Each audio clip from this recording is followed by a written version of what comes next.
everyone, Kevin here. And Kim from Colorado Off-Road.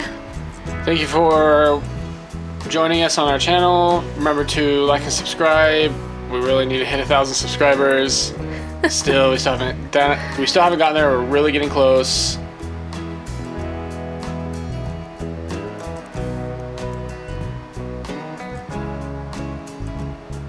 I think that's okay.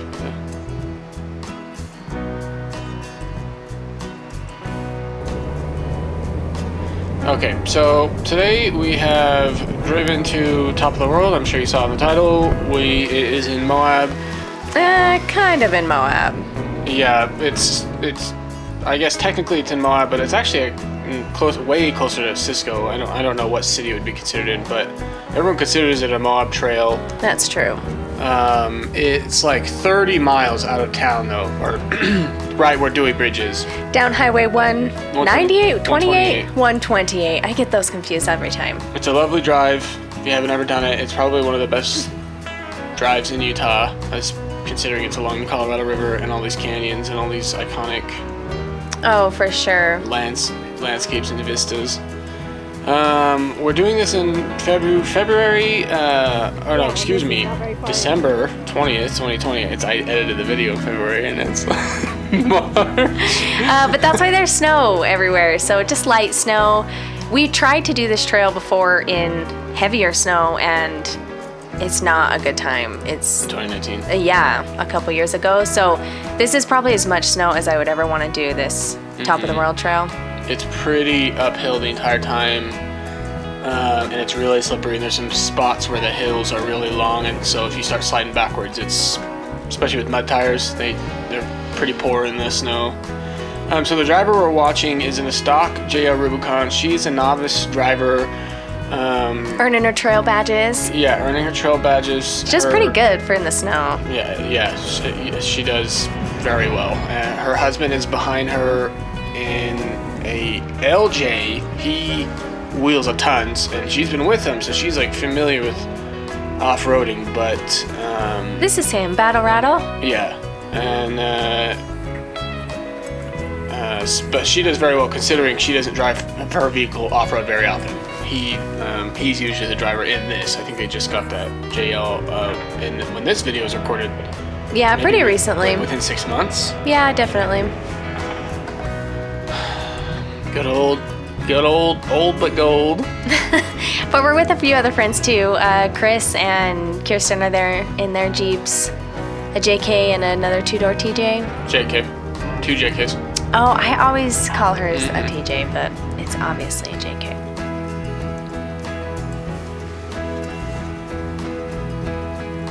Oh, and we can the red JK's on 38s, 30 or 39s. That's Chris. I'm right here in my TJ, 35-inch tires. It's a TJ Rubicon. This is Kirsten and her two-door JK. I think hers on 35s. Those look like 35s, maybe 37s. I don't know. It's hard to tell JKs. Rachel, this is a totally stock JL, like 100% stock tire, stock everything. Yeah, 2021, right? 2020. I don't know. It would have been 2020 when they bought it. No, I thought it was late enough in the year. I don't know. Well, regardless, it's we shouldn't talk details if you don't know them, I guess. And then the last GPC is one of my favorites, Battle Rattle. It's an LJ on 37s with metal cloak armor. Pretty much. Oh, and not to mention a 44 front and a 60 rear. He pretty much checked all the boxes when it comes to building out a Jeep. This is an optional obstacle that you can go up near the very first real obstacle that that kind of step that you go up, the main obstacle. We go around that and you hit this. I feel is more difficult. Especially in the snow. It's a hard right and then a hard left. Especially in the snow. This is just like the pre. Yeah, you'll see it. The pre-obstacle before the real one. Yeah, and then when it's dry, this is still pretty challenging. You have to have flex to get up it. If your approach angle isn't very good and your breakover angle isn't very good, you're gonna have a bad time. All of us have pretty set up rigs. so we all do it pretty well here. So here it is right here. I try to go up the high side, but the snow has Other plans for you? other plans. I'm locked front and rear. Struggling here, but you'll see we all slide to the outside where the traction is, and I think we all try to take the same line, and we all end up where I go up. Very misleading from the bottom.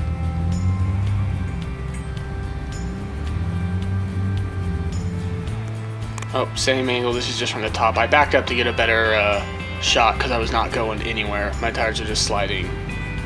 And they still are just sliding. But right here, see, I just turn the wheel and then I find traction, and you can see. Well, just watch.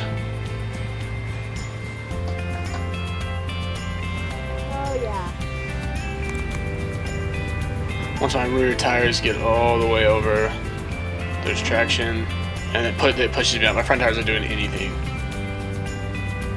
Oh yeah, they almost come off the ground. Yeah. That's totally rear tires. Do you think it would have been? You think you could have got up the other side if it wasn't snowy? Oh, absolutely, yeah. Yeah, because the angle, this is slick rock, and so there's a ton of grip. When they're dry, your front tires will pull you up, but they're sliding on. They're wet, they're snow. That's true. They're sliding right now. See right there, his front tire got traction, and now his rear, he slides into his. I mean, those are big tires. Those are 38s to 39s. Yeah, and definitely favors a longer wheelbase, that obstacle. This is the obstacle that's not optional. You hit this no matter which way you go up. It's can be challenging, but the far side over there is pretty doable. And my TJ is mostly stock, just 3.5 inch lift on 35. So You gotta stop calling it mostly stock. It's mostly stock.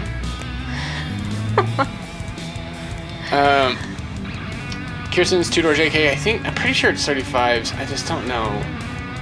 Well, regardless, she tries the same route that you do. Yeah, same thing. Slips. Join us over on the far side. Except she puts pedal to the metal and gets it done. Nut. She's a nut. She is not messing around up there. Almost ran me over. Get out of the way. And this obstacle would be much easier when there's not snow. This trail, I wouldn't recommend doing it in the snow. We all live in Grand Junction, so it's like maybe an hour away from our houses, this trail. So it's not, it's just not something I would do like every year in the snow. I would rather wait till it's dry. Oh yeah, it's way fun when it's dry. Especially because when you get to the top, there's wind. It's usually windy and cold. Yeah, very cold. Nice. Rachel does very good here. Remember, this is a stock Jeep. She just plants it and goes right up. Yeah, and I feel like for newbies, the number one thing you see is they take their foot off the gas. Yeah, well, and of it's course. like, you would have made it if you left it, but They hesitate, they want to lift. yeah, she powers through really well. But, well, that is how Hunter drives her husband. Oh, that's So true. she's learned from him. Here's Hunter in the LG we were talking about. I think he's on 37-inch tires now. Maybe 36s. And he Powers up it. yeah, he knows where the skinny pedal is.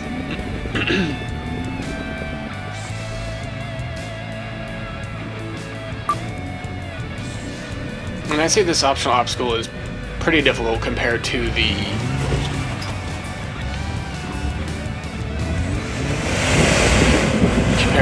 main obstacle that you have to go up that everyone goes up. Yeah, just right around the other side. Absolutely. Which I think that Top of the World has a few of those. That's why I feel like some videos that you watch, you'll see a ton of hard obstacles, and it's just like you can also go up it and have no hard obstacles, so it's really optional. Yeah, and there's a left side to this trail where we wouldn't even go on any of this, and that way we're gonna go up. Probably would have been pretty difficult in the snow. We missed the turn. It's hard when there's snow. Oh, right here is a really cool shot. You can see the trail where we came from, and then when I turn the drone, you can see where we're going up to the cliff's edge, and it's so that's where we came from down there.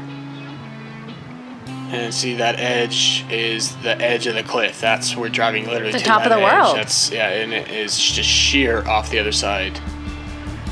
And that's looking towards Highway 128. Towards Moab, kind of? Kind of, yeah. Like that would be the direction you drive to get to Moab? There's just a few fun ledges up until you get to the lookout. Nothing really too hard. Oh, what's that? Can we zoom in? Oh, let's zoom in on a little more. Do you see that? A C-clip came out and the U-joint cap can slide out and the whole axle shaft can move up and down. And it starts to hit the unit bearing bolts and it's a bad time. But luckily I noticed not too far on the trail, just up ahead actually, and you'll see how I deal with it. I always carry a lot of recovery gear, so. So the rest of this is pretty easy if I remember. Yeah, there's like not. it's a little more difficult because of snow, but without the snow it would just kind of be a few little whoops, but nothing too crazy. Yeah, a few little ledges. Yeah.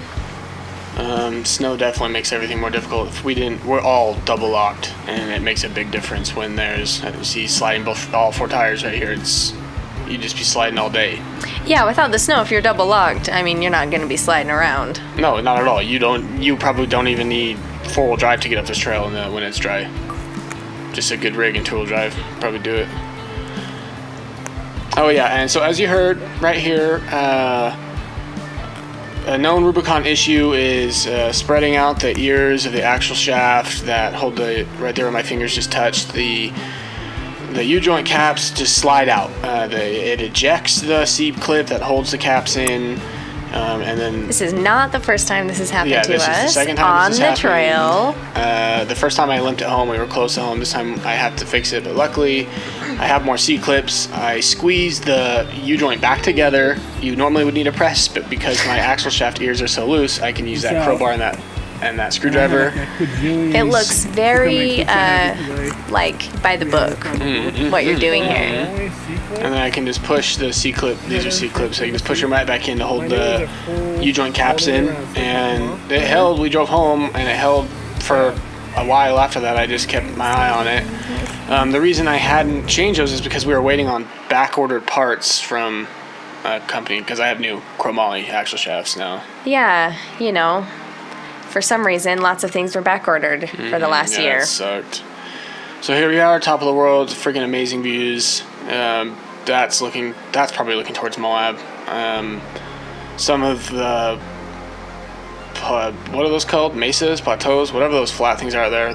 Some of those are pretty famous or iconic. Yeah, a lot of them have like names and things like that. Yeah, I don't know the names. One day of we'll any of have to them. study a little bit of that. Oh, one cool thing about this, when we were up here, a tourist helicopter, and I'll put a clip in of what it looked like.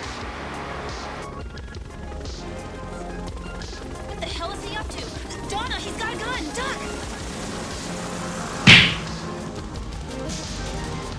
Duck! Flew beneath us, and it was so far beneath us that we were unable to hear it. It was flying. I mean, I don't know how deep that is there, but it seems like miles away from us. Yeah, 2 really strange feelings of seeing the top of a helicopter and also not hearing it. Yeah. But being so close to And it. it was flying. Yeah, it was flying beneath us, and we're so much higher than the valley at the bottom. There, at the bottom of the frame on the right, it was flying down there in that canyon, and it was like you said, not being able to hear it, but seeing it flying was so weird, because even when you're below it, you can be so far away, you can hear them coming from miles. Mm-hmm. Yeah, sometimes you can't even see them. Yeah, that and you can hear them. Sound. Yeah, exactly. Sound of the police.